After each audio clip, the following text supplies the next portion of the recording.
বন্ধুরা, আপনারা দেখেছেন যে আমাদের মহামান্য কলকাতা হাইকোর্টে যে শিক্ষক বা শিক্ষাকর্মী নিয়োগের বিভিন্ন মামলাগুলি হচ্ছে, সেখানে রাজ্যের কাছে ওএমআর সিট চেয়ে পাঠানো হচ্ছে। হ্যাঁ বন্ধুরা, বিভিন্ন মামলার ক্ষেত্রে কিন্তু বিভিন্ন সময়ই আমরা দেখেছি যে ওএমআর সিট তলব করা হয়েছে, যে ওএমআর সিটে সঠিক তথ্যটি কী রয়েছে। এই নিয়ে অনেক মামলা হয়েছে, আপনারা প্রত্যেকেই অবগত।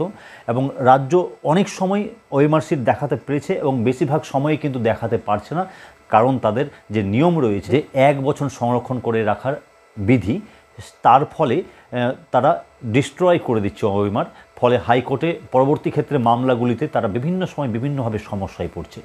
আর এই সমস্যায় এতটাই জেরবার হয়ে গেছে রাজ্য যে এবার তারা নতুন বিধি আনতে বাধ্য হচ্ছে। হ্যাঁ বন্ধুরা, কী সেই বিধি, যাবতীয় বিস্তারিত আজকে এই ভিডিওতে বলবো। ভিডিওটিকে একটি লাইক করে বিভিন্ন গ্রুপে শেয়ার করে দিন, তাহলে দেরি না করে সরাসরি চলে আসছে মূল প্রসঙ্গে।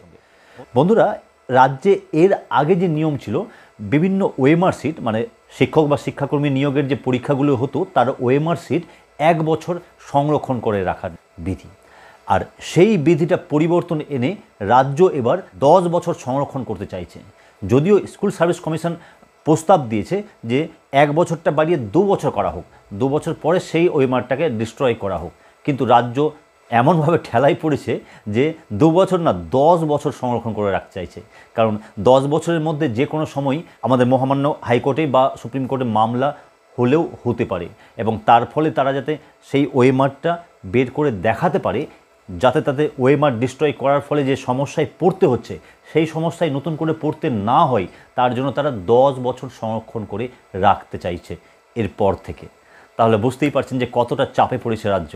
আর ওএমআর 10 বছর সংরক্ষণ করে রাখার ফলে সরকারের সঙ্গে সঙ্গে পরীক্ষার্থীদেরও সুবিধা হবে, সেটা আর বলার অপেক্ষা রাখে না। যাই হোক, এই মর্মে খুব শীঘ্রই তারা একটি নিয়ম আনতে চলেছে, এবং সেই নিয়মটা আসলে আমি আবার আপনাদের ভিডিও করে জানিয়ে দেবো। তাহলে আজকের ভিডিও এখানেই শেষ করছি। ততক্ষণের জন্য সকলে ভালো থাকুন ও সুস্থ থাকুন। ধন্যবাদ।